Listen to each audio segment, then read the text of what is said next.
por aí? Hoje nós vamos de Biologia D, aula 11, e nós vamos trabalhar a folha. Nesse primeiro slide, eu coloquei uma imagem Super Mega Power Blaster importante. É um clássico dentro da biologia. É o corte histológico de uma folha. Então, você vê ali no superior esquerdo a folhinha e dali se extrai um pedacinho, aumenta e se faz esse corte histológico da folha, que nós vamos ter oportunidade de estudar mais para frente, vários até videocícios sobre ele. Aqui, essa primeira parte fala sobre a folha em si. Quais são as suas partes? Ela tem o limbo, que é a parte verdinha, o pecíolo, que é o cabo, a estípula, que protege o cabinho, e a bainha, que protege a estípula. Então, são estruturas da folha, que eles são bem cobrados também, e é importante quando você encontra uma folha completa, onde ela tem essas 4 estruturas, o limbo, o pecíolo, a estípula e a bainha. Aqui, a gente fala de camada de abscisão. A abscisão é onde vai estar o corte, quando a folha cai da planta ou não. Agora, no outono, no inverno, a gente costuma ver essas plantas que ficam sem folhas nenhuma. Elas caem tudo. Então, plantas que a folha cai no inverno. Por exemplo, você não precisa se preocupar com ela. Por quê? Porque durante o período em que ela tinha folha, ela fez fotossíntese o suficiente para se manter durante esse período. E também não precisa se preocupar com a respiração delas, porque elas vão respirar através das raízes. Na verdade, 70% da respiração das plantas acontece pelas raízes. Então, tem aquela folha que é persistente, que durante o ano todo ela vai ficar na planta, ela vai sendo trocada, renovada, novas vão vindo e as mais velhas vão caindo, mas elas ficam o tempo todo com folhas. E a perene, que é aquela que a folha cai durante outono e inverno, começa a já cair, e aí elas ficam sem folha nenhuma, tá? Aqui a gente começa a trabalhar com folhas incompletas. A primeira, a invaginante, que tem apenas bainha e limbo. As sésseis, só o limbo. E filódios, que a gente já teve a oportunidade de ver, que só tem o cabinho. Por exemplo, no primeiro exemplo ali, de invaginante, a gente colocou açúcar, a cana-de-açúcar e a grama, e a gente colocou tabaco nos sésseis, que é aquela figura superior direita, e os filódios, que são das acácias.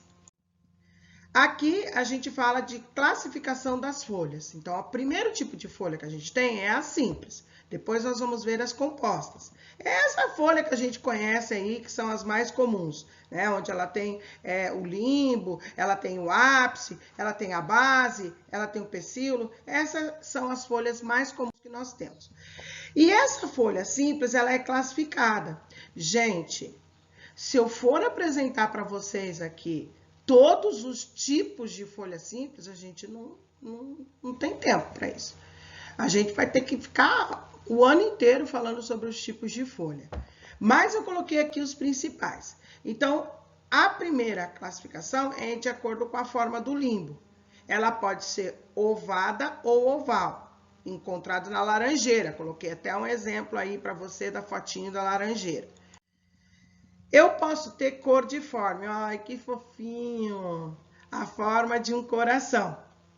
Coloquei aí a campainha da China, é uma planta bastante utilizada na ornamentação de quintais e prédios, bem legal. A elíptica, essa daí, onde o comprimento dela é 2 vezes maior do que a largura, então ela é mais compridinha. Ficus, bastante utilizado também na jardinagem. Inclusive, eu tenho um em casa. Agora, eu tenho a forma do limbo, a fenestrada, que é cheia de furinhos. Essa planta bastante utilizada também na ornamentação de jardins, que é a costela de Adão. Acho que toda casa de vó, madrinha, tia tem uma costela de Adão, tá? Que linda que ela é. Aqui eu tenho a sagitada. Ela parece uma flecha, tanto é que eu coloquei ela deitada para mostrar para você que ela parece uma flecha, tá? Uma seta apontando para algum lado. Tá? Aqui também é uma planta encontrada na casa da avó, da madrinha, da tia, da vizinha, que é o copo de leite. Muito bonito, tem várias cores, eu coloquei aqui a cor branca para você. Agora, eu posso ter uma classificação das plantas quanto à disposição das nervuras ou venação. O que são nervuras? Aquelas linhas encontradas na folha. Aquilo lá nada mais é do que os vasos condutores de seiva. Então, uninérvia, ela tem apenas uma nervura visível, bem visível, que é o caso do cravo da Índia. Coloquei até aí na fotinho o pé, a planta cravo da Índia. Aqui eu tenho paralelinérvia, elas são paralelas. Milho, grama, aqui eu coloquei o exemplo do milho, coloquei até uma fotinho do milho para você aí.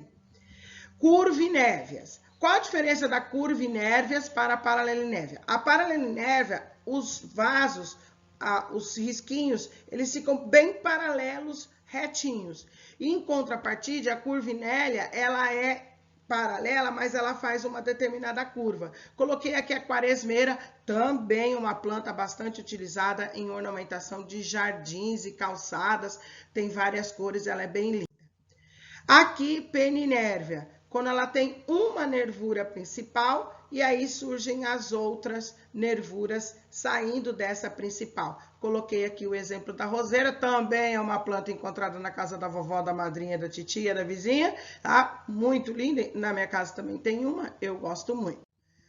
Aqui, palminérvias, elas parecem dedos, elas digitiformes. Então, ela tem nervuras principais e nervuras secundárias. Eu coloquei como exemplo aqui a videira, e até uma fotinho de uma videira já com as suas uvas, bem linda.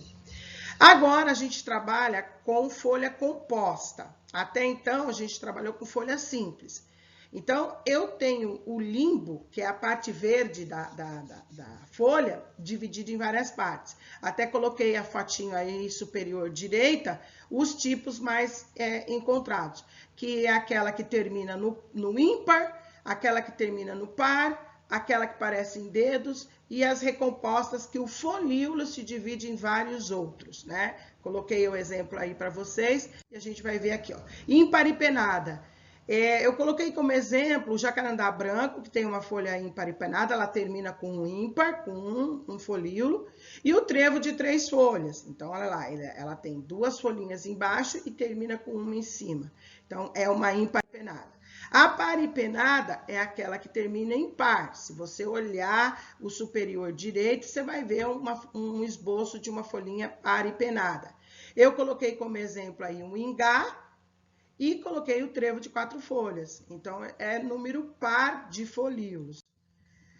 Digitada ou palmada é quando os folíolos eles surgem de um mesmo pecíolo. Então, eu coloquei um exemplo aí, o ipê verde, né, que eu tenho o pecíolo, e desse pecíolo vem vários folíolos.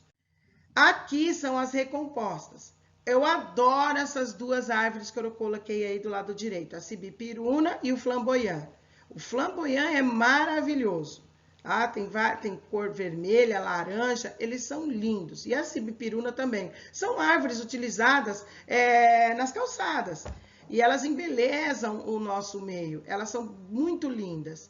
Então, é quando o folíolo ele se divide em vários outros. Então, olhando de novo ali no esquema superior direito, você vai ver os 4 tipos de folhas compostas que nós estamos trabalhando. O que é heterofilia? É quando uma planta ela tem mais de um tipo de folha, que é o caso da sagitária, é uma planta de aquário, ela é de açude, ela é uma planta de água. Então, ela tem folhas diferentes. Até esse exemplo que tem na apostila aí, que eu colei aqui para vocês, mostra as folhas como elas são embaixo d'água, lá no solo, próximo ao solo, aquela que está bem na água e aquela que está aérea. Né? Então, eu tenho aí 3 tipos de folha numa planta só. Então, isso denomina-se heterofilia. Tá? Aqui são as modificações da folha. Eu já falei para vocês de espinhos. Então, os espinhos são estruturas pontiagudas que servem para proteger a planta. Geralmente, plantas de lugares áridos. No caso aí o cacto. E também o espinho, ele serve como proteção de herbívoros. Então, o herbívoro que quer comer essa planta e ela tem espinho, ele não vai se atrever a fazer isso. Então, espinho não se destaca com facilidade, é uma modificação da folha. Diferente, lembra lá? De acúlio. Acúlio é uma estrutura da epiderme. Também para proteção, evitar que os herbívoros comam, tem a mesma função dos espinhos, destacam-se facilmente, mas são estruturas epidérmicas. E não é como o espinho, que é uma modificação foliar. Beleza? Aqui a gente também já falou de gavinhas, né? Gavinhas são aquelas molinhas que vão prender a planta ao seu substrato. Então, são plantas trepadeiras que precisam dessas gavinhas, que são estruturas foliares, são folhas modificadas e que vão prender a planta ao seu substrato. Coloquei aí a videira, o chuchu e o maracujá, que são 3 plantas bem conhecidas de nós, que têm gavinha. Brácteas. Esse bico de papagaio também é uma planta encontrada na casa da vovó, da titia, da madrinha, da vizinha. Ela também é conhecida, é bastante utilizada pelas casas, donas de casa, como enfeite, e elas são conhecidas também como plantas de Natal. Elas são usadas para enfeitar a mesa na época de Natal. Então, eles têm essas brácteas, que são folhas destinadas à proteção das flores. Na verdade, a flor mesmo, aquela parte amarelinha ali de dentro. Isso daí são as brácteas. Aqui eu tenho uma bráctea modificada, que é a espata. Também, gente, olha, só coloquei plantas que mamãe e vovó gostam, titias e madrinhas, tá? E as vizinhas também, que são essas plantas que têm essa espata, que é um tipo de bráctea, né, modificada também. Então, são folhas modificadas, são brácteas diferenciadas, que podem atrair os animais para realizar a polinização dessa planta. Coloquei o antúrio aí, que tem várias cores, eu escolhi o vermelho, bem lindo. Aqui eu tenho 2 coisas que a gente já conversou nas aulas anteriores, que são os catáfilos e as escamas. O catáfilo é da cebola. Cada partezinha daquela da cebola é um catáfilo, que é uma folha modificada. E a alcachofra, que são as escamas. Os 2 exemplos que a gente já havia conversado com vocês sobre isso.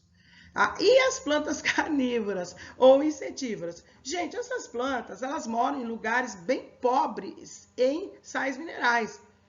Então, elas não têm condições de tirar todos os nutrientes do solo, porque esse solo é bem pobre. Então, o que ela faz? Ela tem estruturas que vão capturar os insetos e aí complementar os seus nutrientes. E olha, elas fazem fotossíntese, elas só fazem uma complementação. Então, quando a gente compra uma planta carnívora, a gente deve deixar ela naquele vasinho lá, porque aquele vasinho é pobre em nutrientes e ela vai continuar capturando os insetos para poder complementar a sua nutrição. Coloquei 3 exemplos aí, que são os 3 exemplos mais conhecidos. Essas plantas, elas não têm nada de ser gigante, de comer alguém, de comer um animal, como acontece em desenhos, em filmes que eu já vi, tá? Elas são pequenas, são bonitas, são de ornamentação também, mas elas não vão pegar, assim, grandes animais. Aí vem o desenho. O desenho, ele tem uma cutícula na epiderme superior, ele tem a epiderme superior, os 2 são aclorofilados. Ele tem o parênquima palissádico, que são essas células mais alongadas, e ele faz fotossíntese. No meio, ele tem o parênquima lacunoso e os seus vasos condutores de seiva, o xilema e o floema, e a epiderme inferior, com a sua cutícula também aclorofilada, e os estômatos, que nós vamos ter oportunidade de estudá-los mais para frente em fisiologia vegetal. Entre a epiderme superior e a epiderme inferior, eu tenho o mesófilo, que é essa parte, o espaço compreendido entre a epiderme superior e a epiderme inferior. Enquanto que a cutícula e a epiderme, tanto superior como inferior, não realizam fotossíntese, os parênquimas e o estômato realizam. Então, isso é um clássico. Presta atenção nessa figura. Tá? Aqui a gente vai falar sobre mesófilo assimétrico. O que é o mesófilo assimétrico? Ele tem a cutícula, tem a epiderme superior, tem o parênquima palissádico, o parênquima lacunoso, os vasos, a epiderme inferior e a cutícula. Ele só tem na parte superior o parênquima palissádico. E embaixo, se você observar na figura central, ele não tem parênquima. E isso é típico de dicotiledônea. E aí coloquei o nome aí de hipoestomática, que o estômato só se encontra na parte inferior da folha. E isso é encontrado em dicotiledôneas. Aqui, o mesófilo simétrico. Então, ele tem o parênquima palissádico em cima, abaixo da epiderme superior, e ele tem o parênquima palissádico embaixo, né, acima da epiderme inferior. Então, os dois espaços, tanto abaixo da epiderme superior como acima da epiderme inferior, eu vou encontrar o parênquima palissádico, que é responsável pela fotossíntese. É característico em algumas plantas monocotiledôneas. E aí o nome, né, anfiestomática, que é quando eu tenho os estômatos nas duas superfícies, tanto na epiderme superior quanto na epiderme inferior. E aqui, por exemplo, as gimnospermas, elas têm um mesófilo indiferenciado. Você não consegue ver exatamente o parênquima palissádico abaixo da epiderme superior ou acima da epiderme inferior. Já é uma estrutura que não tem uma diferença entre o parênquima palissádico e o parênquima lacunoso. O parênquima lacunoso, além dele fazer fotossíntese, ele deixa lacunas, olha o nome, que é para poder passar o ar por aí.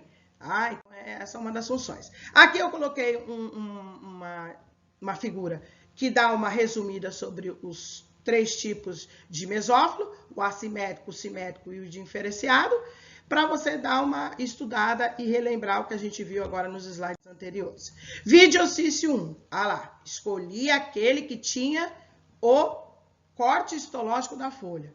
Simplesmente, ele fala um texto sobre as angiospermas, ele coloca uma figura, que é um corte histológico da folha, e aí ele vai fazendo as perguntas para você. Bem clássico. Ele pergunta para você o nome das estruturas A, B, C, D, E, F e G. Aqui eu já coloquei o gabarito para você, mas é interessante você fazer e conferir. Epiderme superior, parênquima palissádico, lacunoso, epiderme inferior, os vasos condutores de seiva, floema e xilema, e o estômato em G, que tem 2 funções que são trocas gasosas e transpiração.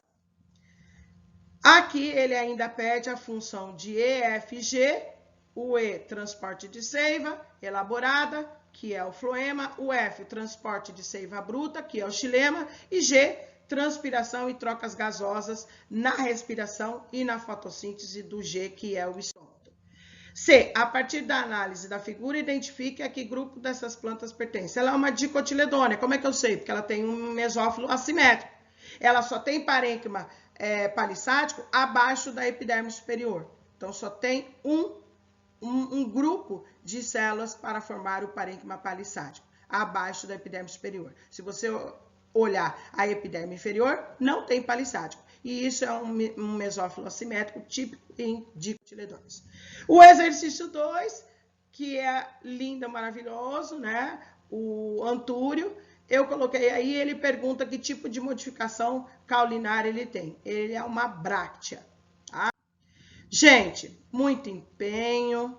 Eu amo vocês, estou morrendo de saudades. Venham assistir nossas videoaulas, tanto as síncronas, que estão acontecendo já a partir dessa semana, como as videoaulas. Venham tirar dúvidas com a gente. Eu amo muito vocês. Cuidem-se. Beijo.